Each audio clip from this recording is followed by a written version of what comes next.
Hey guys, it's Mark with the ITR rebuild. It's ITR 98-0111. I haven't really started on the rebuild. Christmas holidays hit. I've been traveling for work, and then I got sick, and it's been a little cold in the garage, and so I haven't really gotten around to it. I did get the parts car out of the garage, which was a plus, and the GTR back in, and just wanted to kind of start off and run through a review of cars that I've owned over the years. And so first off is a 1990 Pontiac Grand Prix. My brother actually, my mom bought it new, brand new. Drove it for 5 or 6 years, I think. My brother inherited it for probably another probably 4 or 5 years, and I received it when I turned 16 years old. You see it here with a big roll of bubble wrap. After I bought some other cars, I actually used it as kind of a parts hauler, and I used to buy and sell car parts, and obviously used a lot of bubble wrap. And so there was actually another big roll like that sitting in the back seat. So pretty useful car overall. That's actually the only picture I have of it, I think. After driving the Pontiac for a number of years, saved up money and bought my first Integra. It was a 95 special edition, basically an LS with GSR wheels, leather, some optional other things. Basically just a loaded out LS. Was an automatic transmission. Really wanted a GSR at the time, couldn't find one in my price point, and sold that a few years later, probably within 2 years, sold it and actually bought my 95 GSR, and did a complete rebuild. At the end of this, I've actually got the original dyno video that I did in 2004 when I did the rebuild. Didn't make a ton of power, just had, stage one cams and other bolt-ons, had some ITR pistons in it. I put new bearings in it and some other stuff. I mean, did a full engine rebuild, put a clutch in it. So pretty big rebuild, but didn't make a ton of power. Um, there was another 94, 95 four-door sedan that I bought, had been wrecked, and that's kind of when I got into the parts business, so to speak. Is that I bought it, and it was just a parts car. I think I paid like 1,700 bucks for it at the time. The swaps were selling for like 2,500 or 3 grand. Probably made, like $3,000 off of it or something by the time I sold the leather interior and some other parts, and so bumpers and headlights and wheels and all that stuff. And so that's when I got into the parts business. Um, Somewhere around along the way, I think my brother was at a junkyard trying to buy something for his 240 SX, and I bought this wrecked, I mean, completely totaled out RSX Type S. They'd only been out for like a year at the time. The parts were super expensive, and the guy basically said 400 bucks and you can take whatever you want, and I'll scrap the rest. Ended up that like the intake manifold was completely broken off. I think the block was actually cracked on it from the wreck. The seats weren't salvageable. The wheels were cracked in half. But I was able to salvage basically just miscellaneous parts off of it. There were some salvageable parts, and so believe it or not, I made a little bit of money on that deal as well. After that, I actually went up to New York City, bought a turboed GSR, completely built, forged rods, pistons. It made something like 370 wheel horsepower, which was pretty good at the time. I think it probably made more than that, but it had a slipping clutch. I finally came to that conclusion. Took me a while to realize it wasn't spinning the wheels, but was just slipping the clutch. Um, pretty cool car. As you can see in this picture, it was completely stripped down. Again, this was parts business, and I think I paid like 5 grand for the car, something like that. It was super cheap on eBay. Actually, because it was on Long Island, couldn't get a transit carrier to ship it to me. So I flew up with a buddy, and we drove it back to Alabama from there. Parted it out. It had like the AEM, EMS, a whole bunch of other cool parts, and I think I sold everything for like 10 or 12 grand, which in those days was great money for me. So yeah, I mean that was, in the days when stuff sold for money, not like anymore. Um, There was actually a Civic as well as another 94 stock 94 GSR that I bought from a guy over in Georgia. Military guy. He was leaving town, had both the cars for sale. The Civic had an LS VTEC in it. Kind of funny story. My dad's car had broken down at the time. He needed something to drive for a couple of weeks, and so he gets in this. I think it was a 97, Civic with an LSV Tech with the, fart can exhaust on it. And, you got this 50-year-old man driving around in a Civic with loud exhaust and everything. So kind of interesting story there. The next car is kind of interesting because I actually ended up buying a brown Ford van. I think it was either an 89 or 90 model. But the E-Line chassis is built on the same chassis as the trucks. So the actual chassis is the same. It's just a van body versus a truck body. Trucks were fairly expensive, still kind of are. They hold their value, they're useful. Vans, on the other hand, are fairly cheap. And so I think I paid like 700 bucks for this thing. It had a trailer hitch, dual gas tanks, and a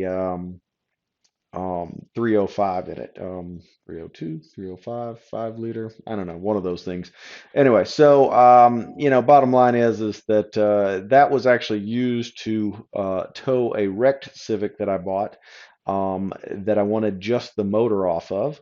And so the Civic with the LS VTEC, I bought a wrecked Civic, got the motor out of that, swapped it, sold the LS VTEC, and then actually sold the stock Civic for more than I had paid for the car originally, and then obviously had the LS VTEC to part out, which was a built motor. So pretty cool. Made some money. I actually took the wrecked chassis and traded it to a body guy, and got some body work done on my brother's S13 240. So that was kind of cool. By this point in time, I actually sold, going back to this, my primary driver during all of this was that 95 GSR that I'd purchased. We're talking about a time of probably less than 2 years here. So eventually I got kind of tired. I'm like, 100 and 80 horsepower, whatever it did, the Integra put out, wasn't good enough. And I said, you know what? I'm going to buy a Lexus SC300. Bought one that had a manual transmission in it, which is kind of rare. It runs the 2JZ, non-turbo, just like the Supra. With the manual transmission, you can either turbo it, you can swap in a GTE motor, etc. You can actually swap in the 6-speed if you want. Basically the same chassis as the Supra, and so you can swap all those parts over. Bought a big GT 4088 for it. And then ran out of money and never completed the project because I basically went broke. Somewhere during all of this time, though, my brother had a buddy that had kind of blown a CA motor for the Nissan 240. He bought the motor for cheap, or bought it for me, I suppose. We rebuilt it, and I procured a 240SX chassis, swapped that motor in with the transmission, did the complete swap. Never really got it running quite right. I'm thinking it might have been due to old gas. Quite frankly, it had old gas in the gas tank, and I'm not sure why. I pumped some of it out and got kind of fresh gas, but so I ended up selling the car. Like I said, I didn't have a lot of money invested, and I sold the car for a profit and kind of moved on. So that kind of was where we were at. The Lexus, again, being my primary driver, got sold at some point. Actually, after I actually got a job, got a normal job because I was doing parts kind of full time. Got a normal desk job, so to speak. Bought myself a Honda S2000. I actually own the S2000 and the Lexus at the same time. At some point, I may have fishtailed the S2000 into a guardrail on interstate. That was a little bit of a boo-boo, but ended up getting it work. The same guy that did the body work on my brother's 240 does exceptional paint work. The pictures that you're seeing here are actually reflections in the paint. Um, and so exceptional body work, exceptional paint work, probably one of the best paint jobs that I've seen, and really exceptional work. Again, wasn't my daily driver at the time. At some point, I sold the Lexus. I picked up this 94 GSR from a buddy of mine for 800 bucks. It was missing the side moldings, had holes where the side moldings go. Unfortunately, that car did get stolen later on. It did hit 200,000 miles though, so that was kind of cool. I've got the 200,000 mile mark in it. You can see the S2000 and that GSR parked next to one another. Flipping back a few pictures, actually, there was another black GSR. I don't know why I don't have more pictures of it, but there was actually another black GSR that I bought to replace the white one that you see in the reflection. And that one I actually swapped in a Type R motor, had the form and function coilovers on it, some a bigger ASR rear tie and sway bar, all kinds of cool parts on it. It also had probably one of the lowest gears transmissions that I've seen, which was basically the B16 transmission with the 4.785 final drive out of the JDM Type Rs. Kind of cool. Sold that car. I can't remember. It was just impractical. I owned too many cars at the time, and so I ended up selling it for one reason or the other, and then kind of just driving the S2000 more. It moved out to Vegas at some point, and when I moved to Vegas after driving the S2000 for a while, I decided I was kind of wanted something bigger. Ended up with a BMW 335 IS.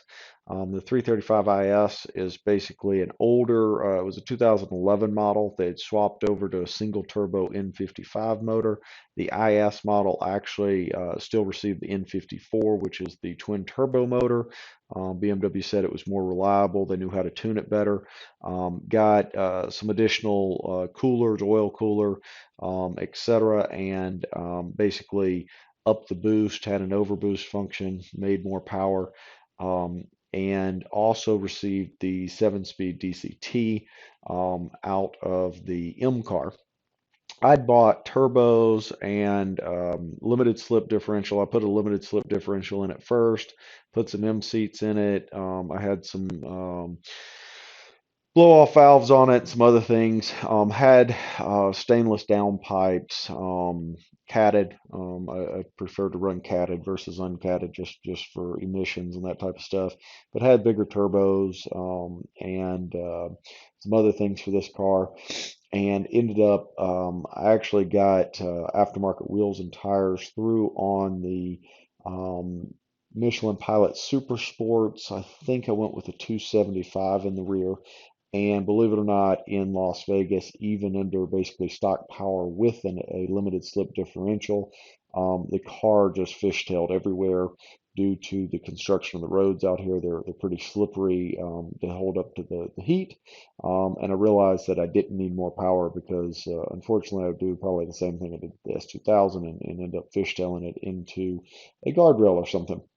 And so ultimately, the BMW was sold, but not before taking on another couple of project cars, one of which was an Audi that I purchased. It was I believe it was the A4 at the time, but had the 2.7 liter twin turbo motor.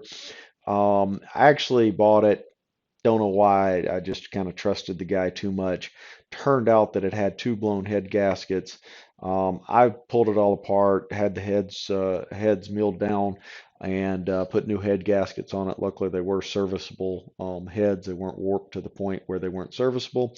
But I will say that running an all-wheel drive car with a V motor with twin turbos is about the most complicated setup. The quad cam setup and setting the timing and stuff is really quite complex. It was a lot different than a lot of the four-cylinder stuff I'd worked on before or inline six stuff.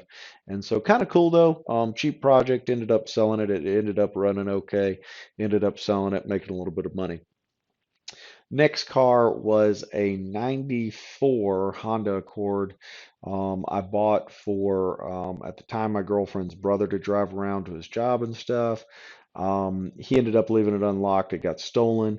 Police recovered it literally like within 2 or 3 hours, busted the guy that was driving it. and got the car back for me. And then I sold it the next day. So sad for my ex-girlfriend's brother. Oh well, shame on him for not locking up my car. So ultimately, the next car up is what I replaced the 335 IS with. I went through a pretty long search looking for this, going through what car to buy. I looked at all kinds of cars like the new Ford Mustang GT350. I actually looked like a Jag F-Type. Really wanted a Porsche 911 Turbo. Turns out those are still a little bit out of my price range, a little bit too much money. And so I ended up with the Nissan GTR. It is all-wheel drive. It does have big sticky tires. And so unlike the BMW, it doesn't have the traction problem. So pretty great car. I actually had it and the BMW for a period of time. Registration came due on the BMW. I decided, hey, keeping two cars isn't practical. Sold the BMW and quickly realized that I was using the BMW for a lot of things that I couldn't use the GTR for. And so I needed something, a little bit more practical, something I could throw my bike, like pedal bike, pedal bicycle in the back of, etc. And so inevitably, what do? I go and I buy myself a nice Integra project. GSR had the JDM front end conversion on it, etc. Did a ton of work to this car. Kind of bought all the parts that I wanted back in the day. I bought the JDM Recaro seats. I cleaned up the front end conversion with some OEM parts. I got put factory wheels back on. I wasn't sure what to do with the wheels. Had the UKDM tail lights. Never really got around to doing the motor. I couldn't decide whether to do a turbo or not. And you'll see a couple of cars in here. There was actually two parts cars for this. One was this gray car. I actually stole the front bumper and the UKDM tail lights off of it. Another one was just another GSR that came with a lot of turbo parts and all kinds of cool stuff, some wheels that I got. And so again, I had a lot of parts. I had basically enough parts to either do an all motor build or a turbo setup. And unfortunately, it kind of came to an end when I found this Integra Type R that is the restoration project that this channel is kind of dedicated to. And so down in Florida, I found this Type R for cheap. And I, picked it up and parked it at my brother's house for a while I was trying to figure out space area at my house, and realized that I had to sell the other Integra to make space for this one because unfortunately you can't park an Integra outside. It's a shame. I can park my GTR outside and not worry about it getting stolen, but I, park an Integra outside that literally sold for $2,700 and the shit will be stolen overnight. It's kind of crazy to me. So I bought the Integra Type R. If you've seen the channel, you've probably seen the parts car here. I bought this Integra parts car. It had a USDM 5 lug on it, which is really important for me, being that mine's pretty rusted. It actually had a USDM cluster, spoiler, and electronic control unit ECU in it. And so it actually had a GSR motor in it. Allegedly, the story goes is the guy bought a wreck Type R, swapped all the parts on it back, in 2003, 2004, something like that, and blew the Type R motor, swapped in this clean GSR swap in it. And so here's this wide body Integra show car, and I bought it basically for the Type R parts that had been harvested off of a wreck Type R and transferred to this car to restore my 98. And then, oddly enough, because I realized the Type R isn't really a kind of beater daily driver to throw my bike and stuff like that in the back of, I, can't do the do things like that with the GTR, as I previously stated. I went out and bought a BMW X5M as a daily driver. And so that's, I think the complete car list. So a couple other cars worth mentioning is I mentioned my brother's 240SX. Did a ton of work. We did a SR swap on it. Did a I think the 5 lug conversion. Okay, yeah, the 5 lug conversion with the I think it's the Z32 brakes, the 300ZX brakes on it. Exhaust, turbo, had S14 seats in it, intercooler, all kinds of goodies. Anyway, really, really nice car. Cleaned it up very nicely. Great chassis overall. Had tons of parts on it, etc. And then you can actually see in the next picture, my brother bought in 2002 when it just came out a RSX Type S, and you can actually see in that picture my 95 GSR, his Type S, and the S13 240. Next picture is me and my brother up at the BMW plant. They had the Michelin Man out. Michelin also has a downtown Greenville, South Carolina, where BMW produces cars here in the United States. They have a building downtown for Michelin, and so we were there at the Zentrum at the BMW plant, going through a tour, a Eurofest or something like that, and got our picture taken there. So kind of cool. I appreciate the views, guys. Don't forget to subscribe to the channel. I will be getting to the rebuild of this 98 Type R, full restoration. Should be pretty cool to watch. So yeah, go ahead and subscribe, and I'll see you guys and talk to you soon. But first, I'm going to leave you with a video of my 95 GSR, my first real GSR that I purchased and did the full rebuild on back in like 2004, and the video of it on the dyno.